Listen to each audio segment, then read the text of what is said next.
Many thanks to Janet for a fantastic introduction. I like being called a treasure.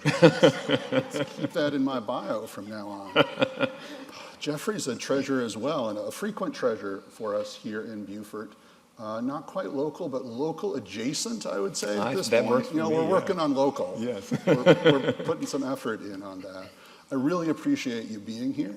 I also really appreciate you trusting me that we should sit down there during the introduction because it makes them applaud longer while we walk up here. So the energy level is nice right now. I love it. Stick with that. Okay. This is Jeffrey's first time to participate in Books Sandwiched In, and those of you who've been here many times know that the presenters are invited and then they select the book that they are going to talk about. So my first question for you, Jeffrey, is, when you were invited to participate in this program today and you were told you can pick any book from the entire house of literature, what was your thought process when given that invitation, and how did you arrive at our subject, at Richard Wright's Black Boy from 1945? Well, I'd like to say, first, welcome and hello to everybody. I'd like to say that it took me a long time to come to the conclusion of what I was going to choose, but it didn't. Richard Wright's Black Boy I refer to often as my second Bible.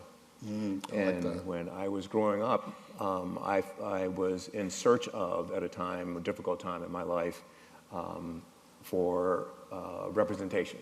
Someone who had lived a life that was similar to mine, that I could reflect on and learn something from and feel something about. And Richard Wright's book became that for me. Black Boy became that for me. I often say also that it was kind of a lighthouse in the storm for me in the distance that kept me going. So I immediately knew that this was the one book, because it's the book that's had the most effect on my life, the largest effect on my life. Those beacons, those lighthouses are really important in our lives, whether they're books or places or people. So I'm really looking forward to having this conversation and figuring out why this book serves that purpose in your life as well. When Jeffrey was being introduced, you may have all noticed he's won a bunch of awards, so many so that I thought when Janet started with the list we were going to have to come up here and go straight to Q&A. I didn't realize we were actually going to have time to have the conversation. You have a career as author and journalist that is the envy of anybody who's in either of those fields, much less somebody who's in both of them. But this is not the version of you that discovered this book. A much younger version of you discovered this book. So who were you, where were you, when were you when Black Boy, the book, came into your life? I was about 9 to 10 years old when Black Boy came into my life. And I was several people, I will say. I was a child of the waning Jim Crow era. And the folks I used to grow up with would speak about the limitations that they might have in their life because they were black, and they would refer to old Jim Crow as the reason why. And as a child, you hear all this, you absorb it by osmosis, because oftentimes the adults wouldn't necessarily speak to you about it, but you were sitting at their knee when they were telling each other stories and about their lives.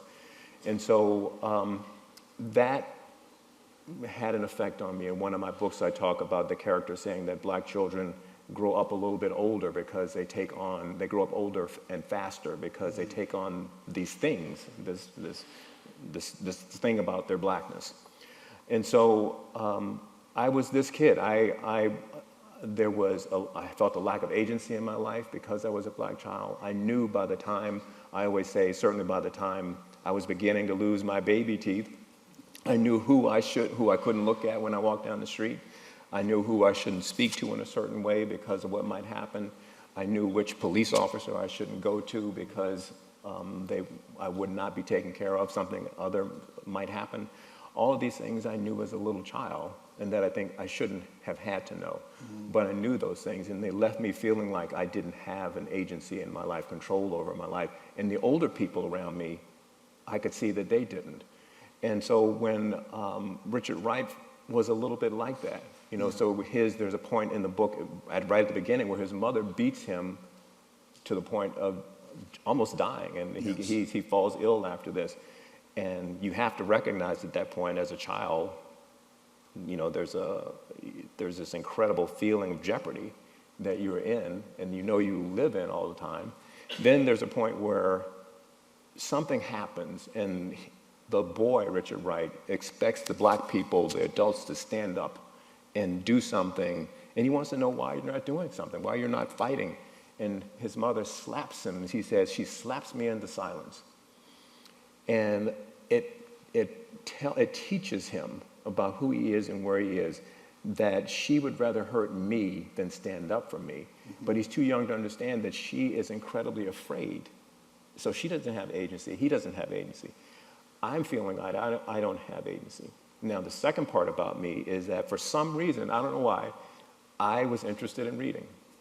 I could read by the time I went to first grade. I was trying to absorb everything around me. I read my first novel when I was 7. And my parents, I could not go to the town library, being an African American. This was very segregated times, and so my parents couldn't afford a lot of books. So they went out and they bought Reader's Digest condensed versions of books. Mm-hmm. And so I started, Watership Down, I remember, was the first one I grabbed off, and I started reading.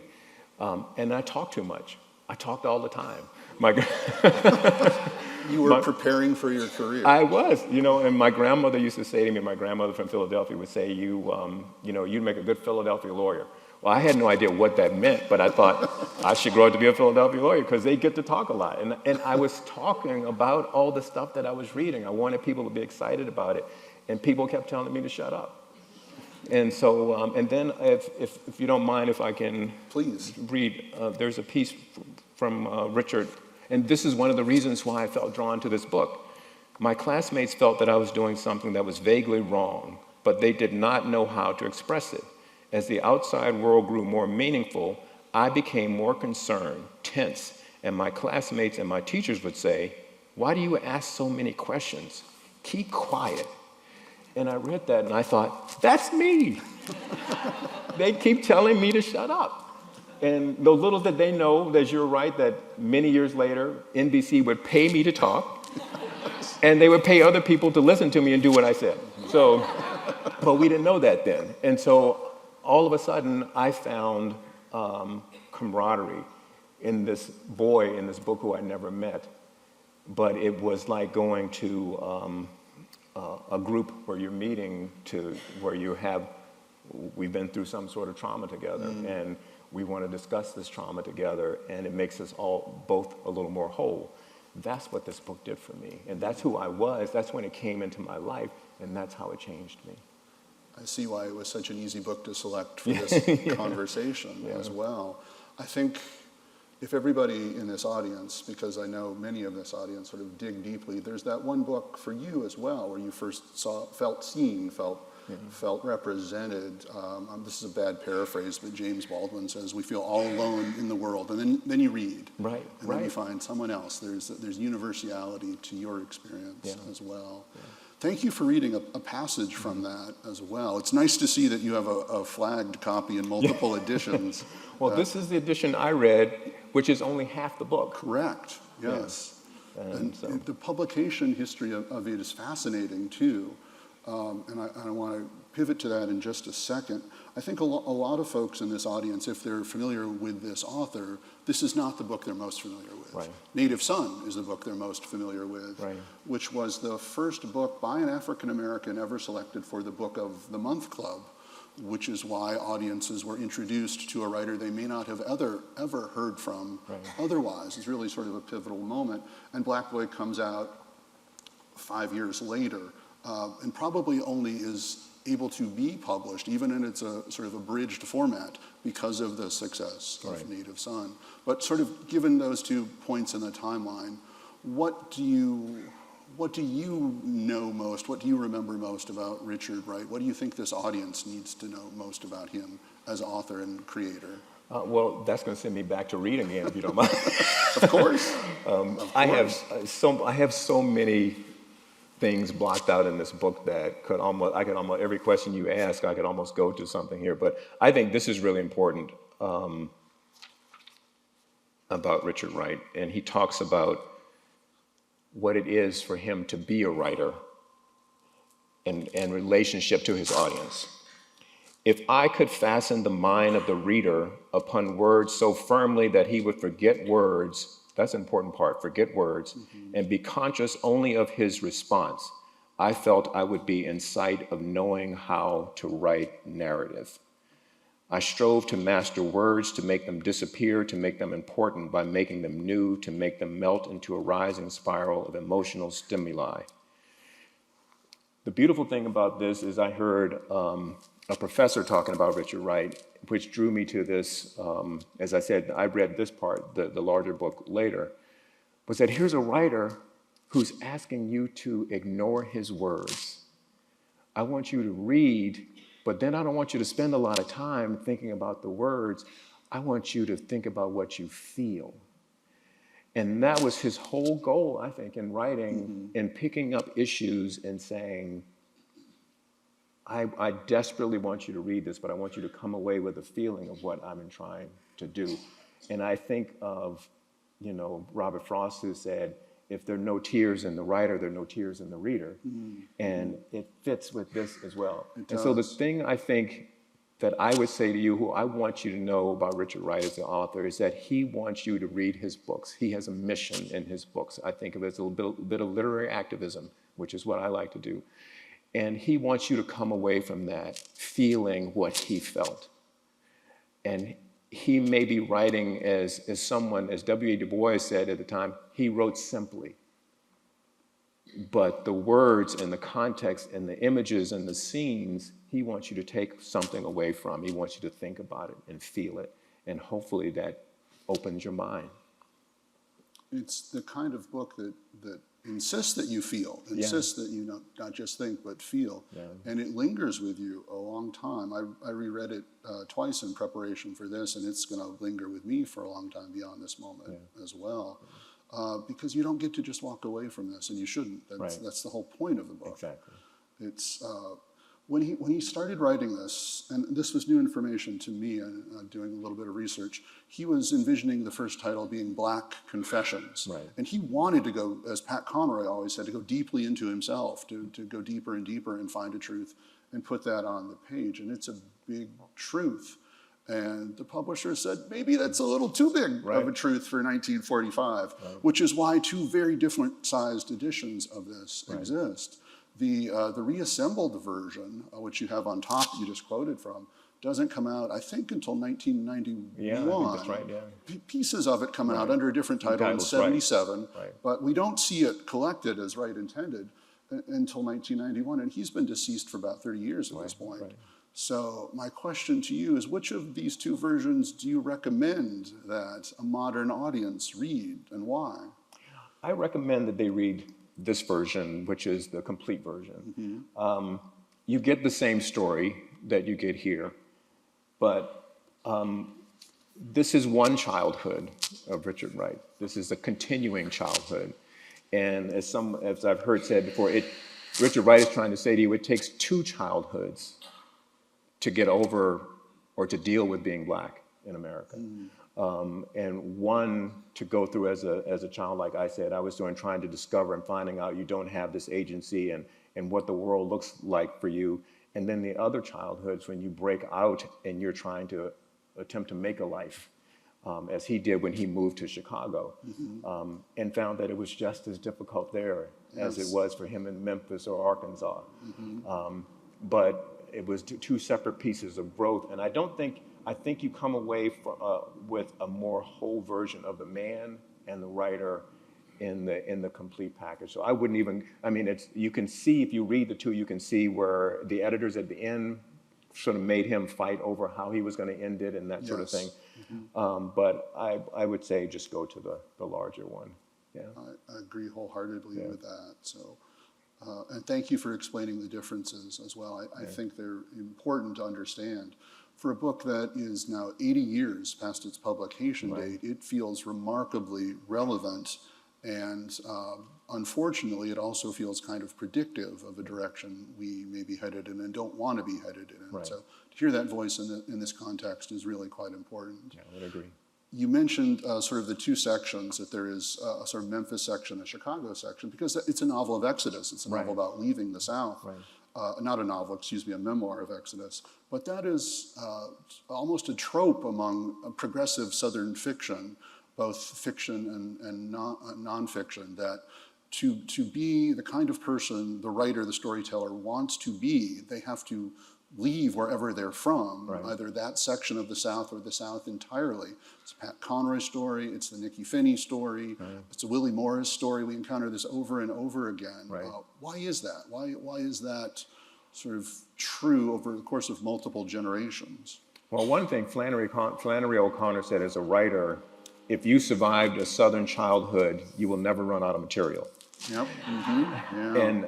And I think that part of that is to indicate to you the complexity of a Southern childhood and all the things that are occurring and were occurring at these times, and particularly when Richard Wright was growing up. And people were trying to find some peace and trying to find a way to agency in their lives, comfort in their lives, being able to just feel like you had a place and you always weren't under siege. And so there was this message that it might be different someplace else.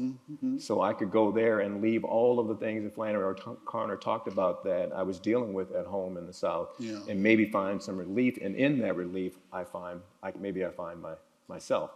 Mike Baldwin going to France, maybe that's why I do that. But I also think for African Americans, one of the things I learned from a letter that Richard Wright wrote to the editor when they were arguing with him about this book, they wanted he's written this book, all these horrible experiences about what it was to grow up black. And they wanted him at the end of the book to say, well, smooth it into something that says America's great. And, he's saying, I can't really do that. Did you read the book?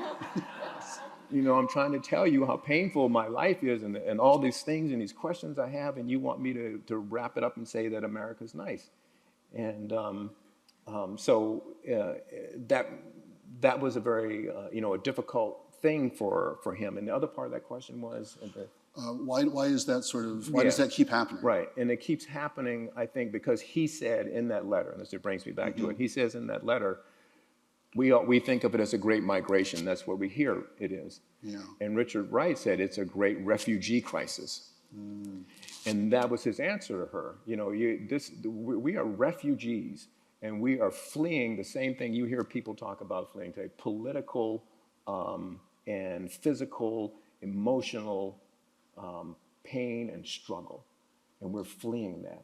And for whatever reason, whether it be, Richard Wright or Pat Conroy or whatever, and it doesn't have to, the South, I think, gets more of it in the way of literature, but I know people who have gone the opposite direction, who've left places in the North where they've had struggle and moved further south, for they want a more simple, more relaxed way of living. My main character in my book, Mr. Jimmy from Around the Way, when his life gets troubled, he goes to the rural South. So I've seen it happen both ways. So I think it's a personal search.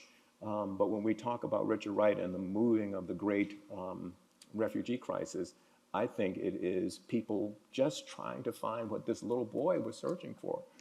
The ability to have some control over my life and not feel like I was in such a struggle all the time.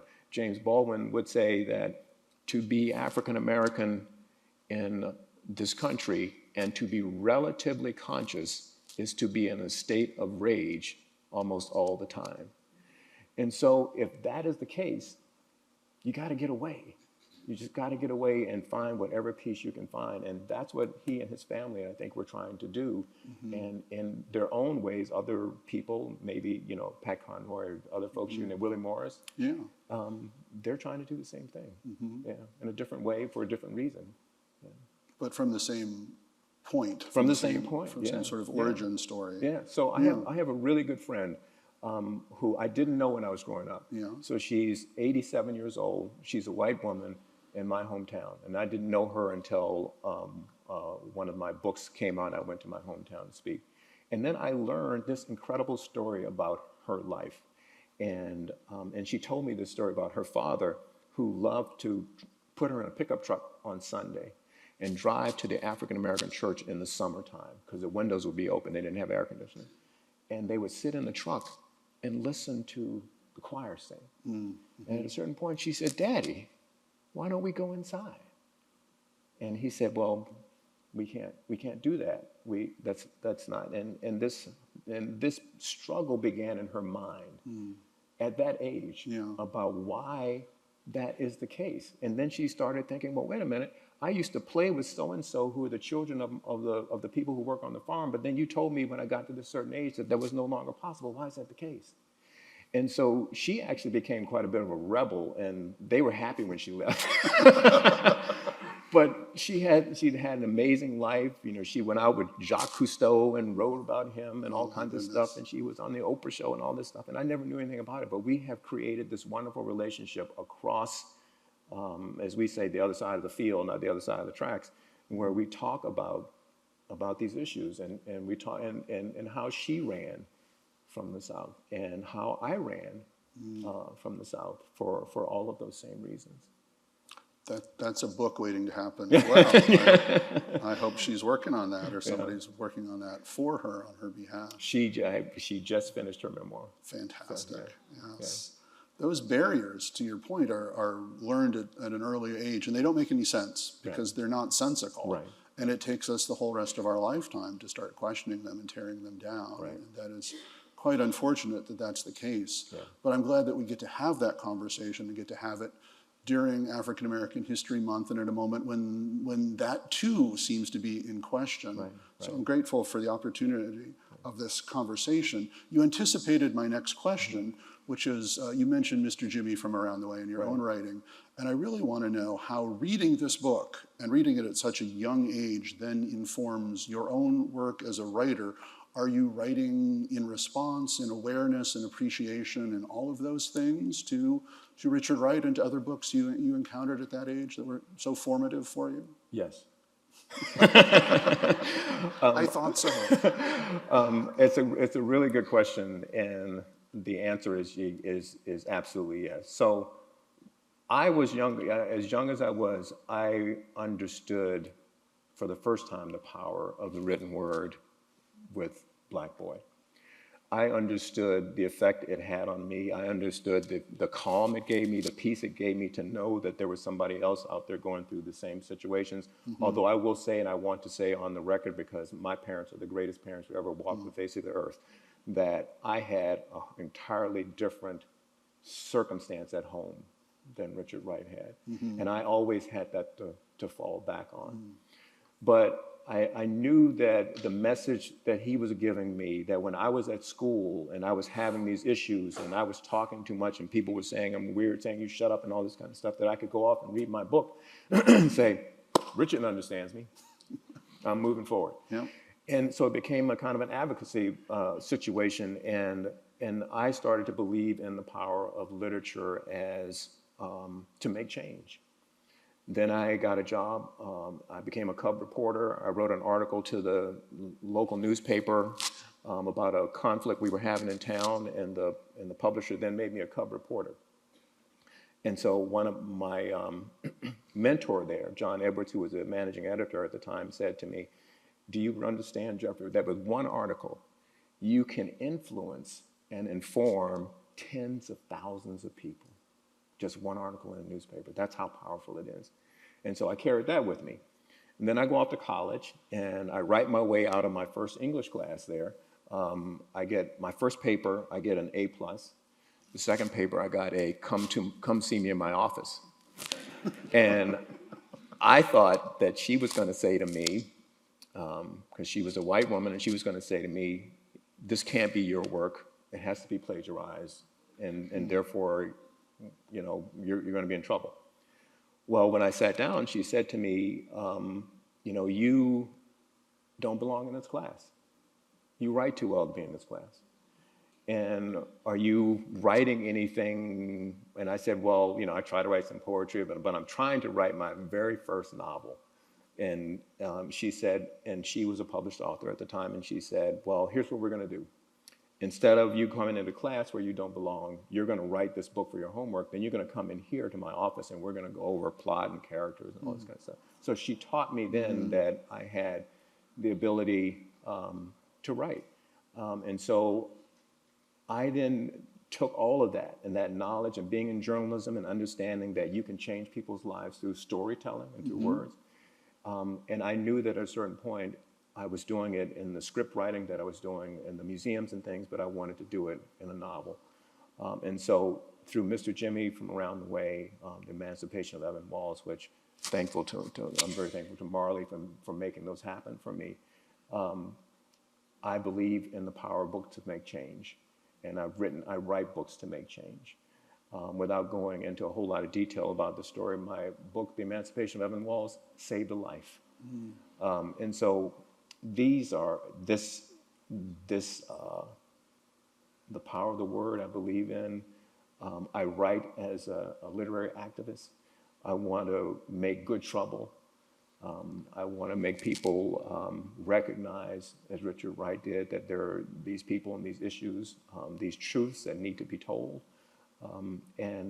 Like Richard Wright, I want you to feel what I write, and I seek to make change in the way he did through your feelings. So I'm truly tied to everything about this book. It's beautifully, powerfully said. Thank you. Thank you. Thank you. You're in a room of folks who have read, ideally, both of the books that we have available today, but if they haven't, we can help you all with that in just a few minutes. But Mr. Jimmy from Around the Way is a book that advocates for the power of kindness, Yes. like what a drop in the bucket can actually do, how it ripples out in so many ways. Right. And there's no equivalent character for Richard Wright. His book is about the absence of the bucket and the drop Right. and everything else, and the thirst or the hunger, to use his word, that appears in response to that. For both of you, it's a calling. For both of you, you're trying to reach and impact an audience and literally and figuratively save lives, as you say. And I think it's really powerful that you are actively finding a place in that legacy of good troublemaking. And I applaud you for doing that work in all the various ways in which you do it, and with the spirit in which you do it, which brings people to you, which brings people into this auditorium today. Right. That's not easily done. Not everybody gets to have that experience or does as well with it as you do. Thank you. So I'm all the more grateful to get to share this stage and this conversation with you. I want to circle back around to something you mentioned earlier about the sort of complicated publication history of this book, which again is 80 years old. And despite the success of Native Son, there were questions about whether this level of candid truth from this voice would be accepted and would resonate in 1945. Right. And it was the fourth highest grossing book of that particular year on the strength of the Book of the Month Club. And the demographics of the Book of the Month Club are not that different today versus 1945. Right. Frankly, they're not that different from the population of this auditorium right now. Right. So this was a message that wasn't necessarily welcome in every household into which this book was received. Right. And part of the legacy of this book is that it has been banned and challenged multiple times. Over and over again, because it is so complicated. Here in Beaufort, we have a little bit of history with that, as probably y'all know in this audience, and as 9 million viewers of that amazing 60-minute segment learned as well. And many thanks to Henry Schuster, a member of our community here, for recognizing that story and sharing it. But from your perspective as a reader, as an author, what ultimately is the danger of removing access to a book like this for someone who might read it as young as you were or as old as you are right now? What are the ramifications of removing books like this from access? I mean, I think that is one of the great questions that we should all be thinking about right now in this wave of people banning books.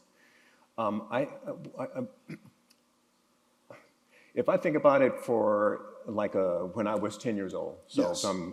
when I started reading this book, or I think of young people today, or that age or older, in 1965, Saturday Evening Post, I can't remember the woman's name, I think, Professor Google can help you with that. But she wrote an article about, it was called the books, All White Books for Children was the title. And she was a white woman, psychologist writing this book. And she talked about the fact that there's a 5-year-old black girl who was looking at a picture book, and she said, "Why are all the kids always white?" And the damage that would eventually cause when you kept reading this. But she said equally as important, or more important, was the fact that white kids who were in the world, not the majority when you look at the world population, but if a white boy sees only pictures of himself as he reads book after book after book, and she says he thinks of himself as, quote, the kingfish, and that the world should revolve around him, and that therefore it creates a lack of humility and kindness toward other people because they are not necessary. So that's one of the dangers. When you take away these books and you only want to read a certain kind of book, you limit the growth, I think, of your children intellectually and as community members to deal with and live with and love and accept people who look like you. I mean, who don't look like you, and who don't pray like you, and all those kinds of things. And so I think that is a danger for us as adults too. So I think of the Constitution as kind of the first chapter, in my mind, of the great American story. 39 people signed it, all white men. And I believe that at that time, I've seen nothing to tell me different, that those men probably expected that as America went forward, it would move forward for white men in charge and being the beneficiaries of that. Well, now we are at a different place. We have knocked on the door and tried to change that story through the civil rights movement and other things. We now have the most diverse Congress we've ever had, although a few years, Mitch McConnell said only a couple of years ago when he was talking to some reporters about voting, he said, well, you know, black people vote much the same as Americans do. So that's the kind of storyline that we have created, that has been created. And it's kind of butted heads with the progressive change in Congress. People say, well, why can't those folks in Washington get along on Capitol Hill? Because they don't look like they used to look. Oh, they used to be able to go out to dinner and fight and go out, but they were all white guys. Of course, they could fight and they go out. They knew they were not going to suffer anything. Yes. And so we can drink and have fun. Now it's different. But now we're trying to close the door, and we're trying to close the door through literature. We don't want to talk about the differences. We don't want to talk about how we got here. We want to maintain a certain storyline. And in order to do that, we have to limit education and limit what people see. And Richard Wright is asking for a truth, and that truth is why. His truth is why. And in this book, it's the great why. He's hungry all the time in this book because he's so poor, and he's always thin, and he's always begging or wanting to beg for food, and sometimes too proud. But there is something greater than the actual asking for the food. He is hungering for truth. Why? He asks the question, why is it that that person can eat and I can't eat? Why is it that that person can dress like that and have that job and do those things that I can't do? And I want to ask that question for you. And so the question I always ask people many times in conversations like this is I say, what would happen if you ask yourself this question by yourself in a room with nobody else to influence you? Why do you feel the need to control someone else's life? What is it in you that makes you want to limit another human being's opportunity to live life as they see it? Can you ask yourself that question? Because that's what Richard is asking. He is. That's his why. Mm-hmm. And we will eliminate the question. We will eliminate the truth that comes from that when we don't allow our kids and when we as adults refuse to acknowledge it And when, and when we are banning DEI or whatever it is, it's an attempt to limit the story, a growing story about a nation of a whole lot of people, different people who are trying to figure it out, but we don't want to go through the pain of figuring it out. We want to shut it down. And that's what I feel like now. But Richard Wright is asking why. And that's what I'm asking in Mr. Jimmy, but you make a great point. And I'm glad you made that because I wanted to say it, but I've forgotten about it. Mr. Jimmy is my extension of Black Boy. He's asking these questions about why can't it be this way? Why can't people help? So Mr. Jimmy is set in a little bit of the same situation where there's extreme poverty, people are hungry.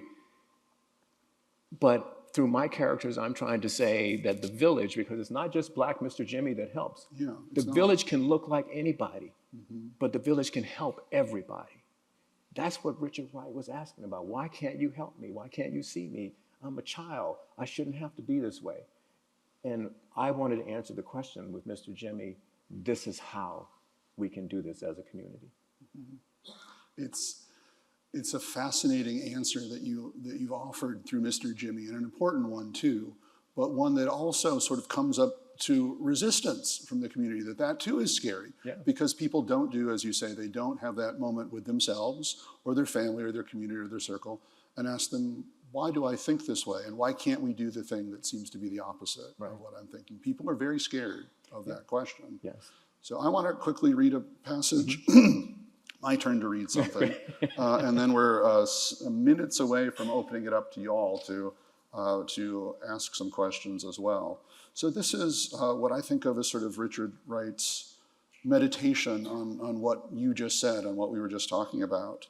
He says, our too young, our too new America, lusty because it's lonely, aggressive because it is afraid, insist upon seeing the world in terms of good and bad, the holy and the evil, the high and the low, the white and the black.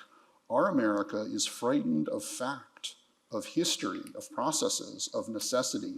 It hugs the easy way of damning those who cannot understand, of excluding those who look different, and it salves its conscience on the self-draped cloak of righteousness. That's a sentence from 80 years ago that seems remarkably relevant in this moment as well, for better or worse. Yeah. So if Mr. Jimmy was your meditation on what you've read and what you've lived and what you've experienced at the moment in which you wrote it, what are you writing right now? What are you trying to create in this moment that we're all collectively living through? Well, I'm trying to create a story about a life journey where similar questions are asked. But it also answers some of the questions. I hope when people say that African Americans, in many cases should just pull themselves, as Martin Luther King talked about, pull themselves up by their bootstraps. And that, we can do better if we just make the better choices. And I want to tell a story about someone in a difficult situation who does those things. But I also want people to know that the history of African Americans trying to do those things. So, there is Tulsa, there was Greenwood where African Americans built a community where they were very successful, and it was not the only one. But even when people said, build something for yourself, do something for yourself, make something for yourself, stop asking me, we built it, and then you burned it down, and you massacred. And that happened over and over again. So I think that, I'm sorry, I lost my track of thought there, the last part. I was asking what you were creating in response to this. So yes. I'm creating this story about one brother in particular, but it's an American slave born on a Georgia plantation. And he will grow up to become the first captain of a U.S. military vessel in what was called the revenue cutters, which was a precursor to the Coast Guard. And he has an amazing life and does some incredible things. And what if I told you that his brother, who was a slave, who grew up on that same plantation, would become president of Georgetown University? Now, his mother was what they called a quadroon back in the day, and the father was a slave owner. Those two boys, actually more than, because there were 10 of those children, they get away and they do the things that they show that they're capable, and they do the things. But the main thing that, one of the main things that happens in this book is that they live their life because they can pass for white, trying never to be caught, because they know if they're caught and they're told and they're found out that they're black, all that comes with it, that everything they're doing gets destroyed because of one thing, blackness. And so I want people to recognize what some people live with, even as you're being successful. And that's the same for me. Even as I was directing at NBC News, people were trying to take my feet out from under me. And it's obvious I can't hide that I'm black, but and I don't have to carry that one thing that they carried. I mean, imagine going through your whole life trying to deny who you are so you can continue to have the success. So his name is Michael Healy. His brother's Patrick Healy. Michael Healy, they called him the Emperor of the Arctic. He was so amazing. There's one storyline where he takes his icebreaker and he goes out. He stumbles across on an island these people who are starving. And it's a very complicated story, but I'll shorten it in saying that he had remembered that he saw a place that was overrun with reindeer. So he takes this boat, which is meant to be an icebreaker, just to save it, and he goes off and he fills a hole with reindeer. He brings it back. He lets the reindeer go, and these people today, the reindeer for them is like the bison was for Native Americans. I mean, he almost basically saved the people. And he would do stuff like that, and he had this incredible reputation. And there was a time where he was court-martialed when they tried to take it away, when someone figured out that he might not be white. But by then, his brother, who had become so powerful in the Catholic Church, was able to come out and put pressure on the U.S. government and this court proceeding, in this proceeding, to get his brother out of trouble. That was an incredible story. So on the campus of Georgetown University, there is an incredible Gothic building. It's called Healy Hall. And the Coast Guard has one icebreaker in its fleet. It's the largest ship, most technologically advanced ship. It is called the Healy. So that's the story. That is a fascinating story. Yeah. You've given us a lot to look forward to. And this is an interesting time in which to give that story shape, too, Yes. in the context not just of when it happened, but when readers will get to encounter it and when you were getting to create it as well. Right. You've given us a lot to look forward to. Oh, good. I'm I happy about appreciate that. Wright ends Black Boy saying that he is going to cast words into the darkness. I love that. It's a most amazing ending. Yeah. If I have it handy, we'll try and give it Yeah. justice. Here we are. I would hurl words into this darkness and wait for an echo, and if an echo sounded, no matter how faintly, I would send other words to tell, to march, to fight, to create a sense of the hunger for life that gnaws in all of us, to keep alive in our hearts the sense of the inexpressibly human. Isn't that beautiful? I love it. The whole idea of being a writer and writing to make change and saying, I'm putting these words out there and waiting for a slight response from you. Yes. And when I get that, I'm sending more to you, all in the hopes that, as that last line about what's expressively human, Yes. that I'm trying to reach you. And that's why I believe I write.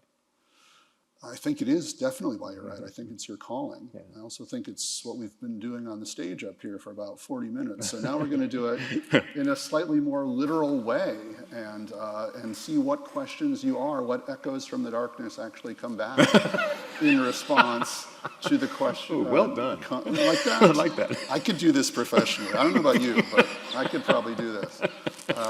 So audience, thank you so much for your attention, for your time, but what questions do you have for Jeffrey? What can we do to augment our discussion for you all this afternoon?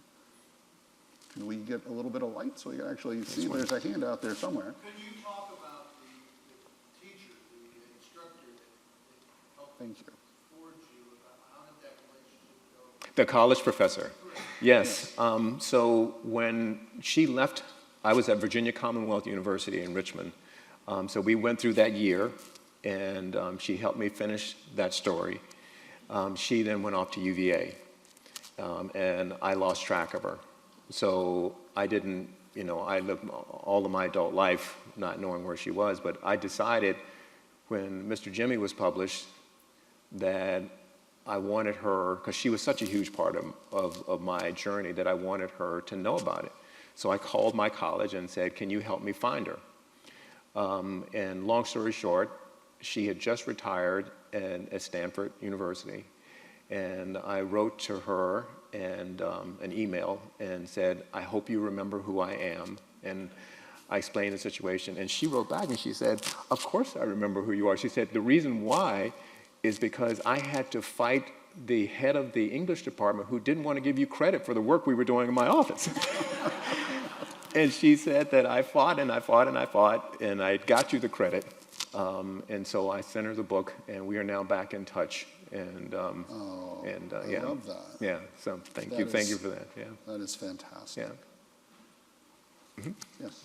Hi, Carson. I just wonder, do you have any other experiences that you can talk about of other children who have been moved and this book has been so impactful in helping them kind of find that personal agency and just connect with another soul that's kind of going through similar struggles? Black boy, you mean?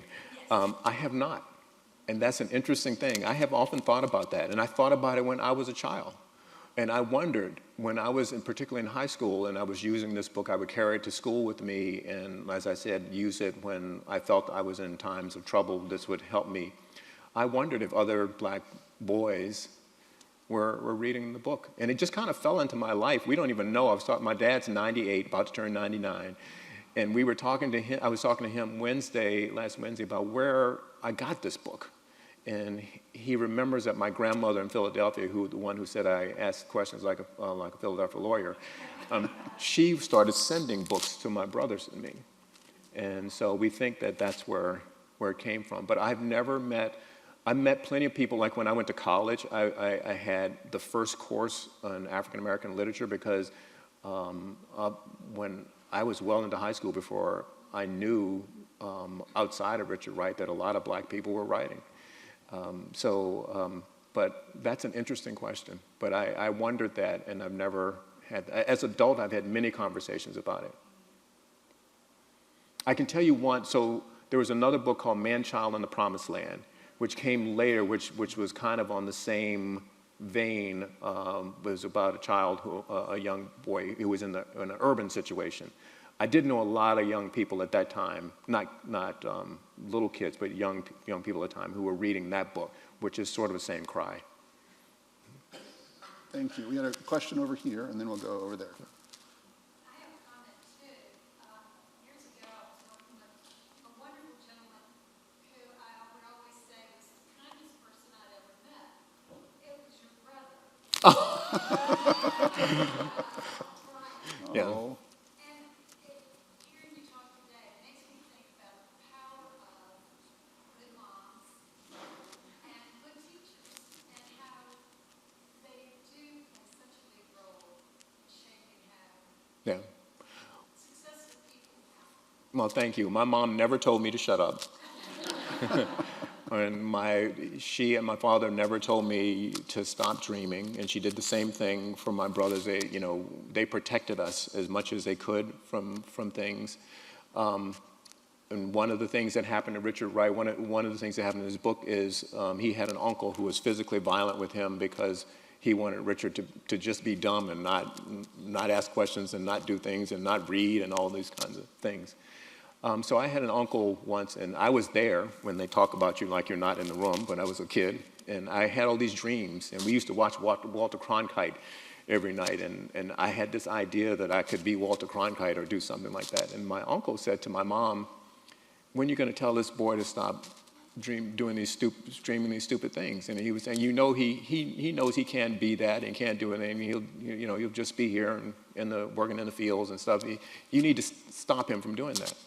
So my mom didn't really say anything to him. But when we got home, and I'll always remember this, she said to me, Jeffrey, somebody is going to do that job. It might as well be you. So when I sat in the chair the day getting ready to direct the Today Show, knowing I was going to be the first black person to do it and knowing that I could not mess up, I said to myself, somebody's got to do it. It might as well be you. Yeah. Isn't it amazing how those moments can echo in your life many years later? Yeah. There's a question, yes, right back there. So I have three patterns. James Baldwin, very much influenced by him. Second one is South Carolina Subcommittee on Education just met this past week to ban 6 books, which I don't know, I'm not from the area. Right. So is that a son? And you mentioned having a mentor. How critical is it? Because Capcom works at Jonathan has the Halo systems. So talent can be fleeting. Right. It can come and go. And it very often needs a mentor. When and how can that be accomplished and recognized? Okay, well, you're going to have to help me with the 3-part question. So I got the him. first part was Richard Wright's relationship with James James Baldwin. It was a troublesome relationship. It started out being a mentorship where Richard Wright was a mentor to Baldwin. He helped Baldwin get his first writing fellowship, and Baldwin spoke highly of him. But then at a certain point, Baldwin decided to write, I don't know whether an essay that he decided to write himself or someone requested it, but anyway, he wrote about the characters that Richard Wright had written in Native Son in particular, the Bigger Thomas, the character.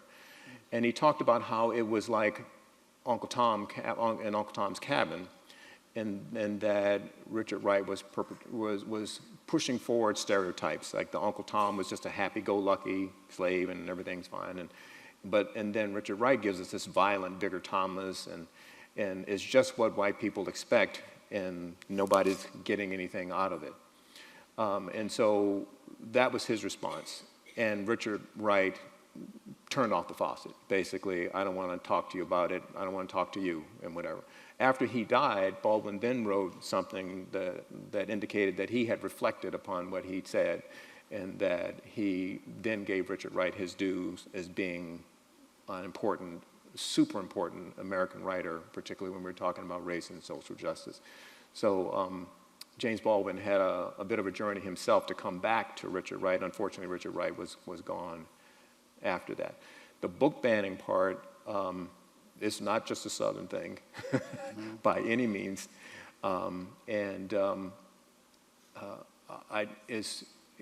It's just, to me, it's an example of just trying to control the thought process.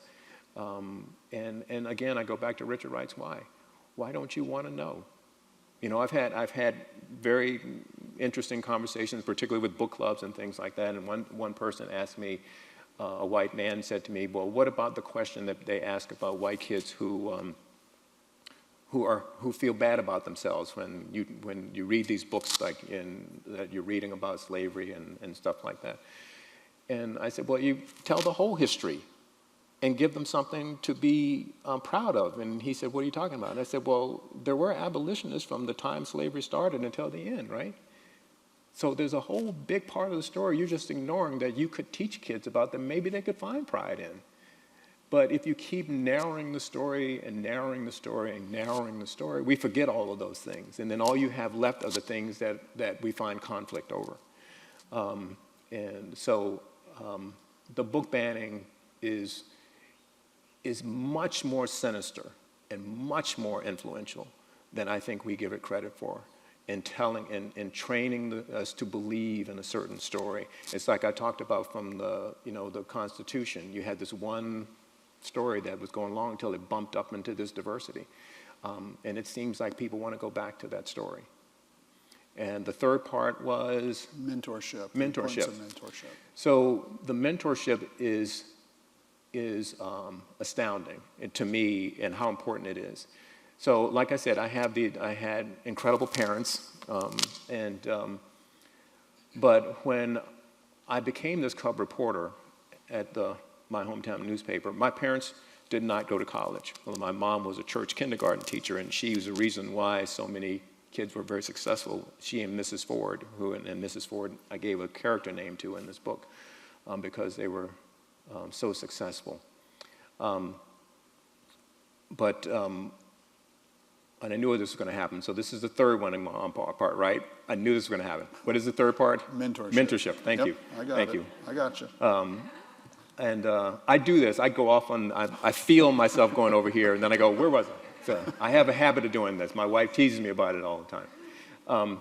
But so when they made me the cub reporter, Mr. Edwards decided, for whatever reason, that one little article I wrote to the editor showed him that I had some kind of talent, because I remember him asking me, who wrote this? And he took me under his wing. He taught me about journalism. He taught me about how to see the world through the lens of journalism. Taught me how to teach me how to write, how to develop film. My parents didn't know the infrastructure of how to get people into college and stuff like that, so he put me in his car and drove me to Virginia Commonwealth University, where I would end up going to college, to introduce me to the journalism people. And he is still a mentor in my life today. And the thing that I want you to know about John is that he will tell you that he was raised as racist as anybody could be raised. And he went into the military and traveled the world and realized that his vision of the world was not the only vision, and that he met good people who were not just white people. And he came home changed. And I had no idea why he went on this mission with me. And I think part of that was him answering the why in his way. When my kids were old enough, they would hear stories about Mr. Edwards, and when they were old enough to meet him, it was like they were meeting a rock star. And so he changed my life. And he also gave me what Richard Wright gave me. He let me know that I had some talent. He let me know that my point of view was worthy. And here was this man who in my hometown was a big deal. And he was executive editor and then became the publisher of the paper. And yet he would sit down and ask me my opinion. And we'd have these incredible conversations. And you can't come out of that situation without feeling pretty good about yourself.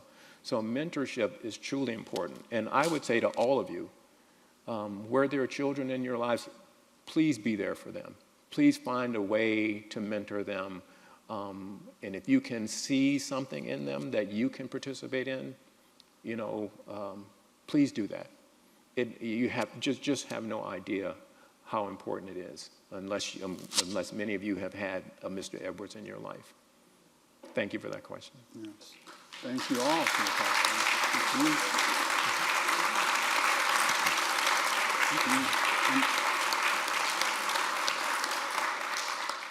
That was going to be our last question, but then I saw a hand go up in the back, and I don't say no to Jane Upshaw. Hi, Jane. I'm doing well, thank you. So nice to see you. We need help. We need help in this country. We need help in education, because there are many of us who feel as though we're going backwards. Yes. So as someone who lived the journey that you lived, I didn't live that journey. Right. Except as a woman. Yes. And Yes. I lived it as a woman. Yes. I hear you. What can we do to stay the feeling that we've gone backwards and to stop the flow? Well, I mean, I think there's always, as a friend of mine said, widespread civil disobedience. There's always that. But I think oftentimes we change each other, and we change our community person to person, at the dinner table, at the restaurant with friends, and so forth and so on. I keep telling people to ask the question that Richard Wright was asking, Because I do think it forces people.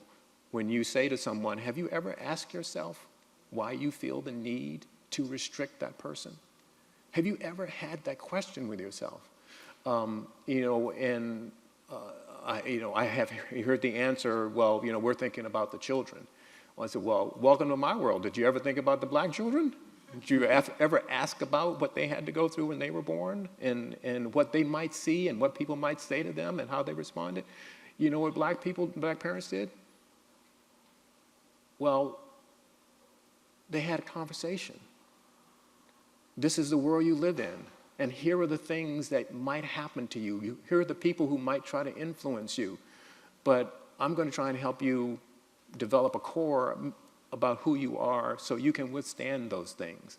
So that's the answer when people keep saying, well, I don't want to have a person who loves another person, or my children to see a man who loves another man. Talk to them about it. There's no guarantee that they will become gay because they see a gay couple. Talk to them about it. There's no guarantee they're going to become black because they see a black person, right? So you just have to have a conversation and not be so afraid of the people in the world. Most people just want to go through their lives, living their own lives as best they can. And then you have to have what I'm trying to do. One of the reasons I'm happy to be sitting here with you is to have the opportunity to sit here and talk to you and tell you what I'm feeling so that you can understand it. And the more people I talk to about this, hopefully I do a better job of changing some minds. I will tell you, I live in a multiracial world, and I'm very happy about that. If you go on my Facebook page, there's every kind of color you can think of, there's every religion you can think of, and I have worked for that. My kids have worked for that because our life is just so much richer because of it, and we just have so little fear about different people because of it. So I think we need powerful voices. I'm attempting to do that in the ways that I can. I'll be speaking again at a keynote at a convention in North Carolina next week. I'm doing as many Zoom things as I can with people. I'm trying to do my part in speaking towards this. But I think it has to ripple out. I think we have to have these conversations and know that I want the very best for your children. You want the best for my children. I want to be there for your children. And you want to be there for mine, I hope. And then I'll tell this one quick story, and then I'll be done. So people, right. But I think this is important, and I've used this in one of my Mr. Jimmy talks. And I keep saying that we have to find each other's humanity. And some of the times I think that as a black person, maybe we missed our time, or things came up and passed us by. It used to be when I was a kid, everything was black and white and black and white and black and white. Well, now there are many isms, where there are different groups of people who are fighting for their civil rights. And so it's hard to pick out which one you want to fight for. So let's fight for the overall one of our humanity. And people have said to me, well, what does that look like?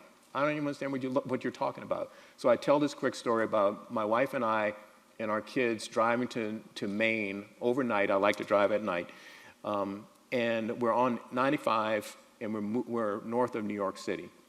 And this white panel van is in front of us, and it starts swaying. It's going from lane to lane, tips up on two wheels, and slams over on the side. It kind of slides off to the side, and 95 slows down.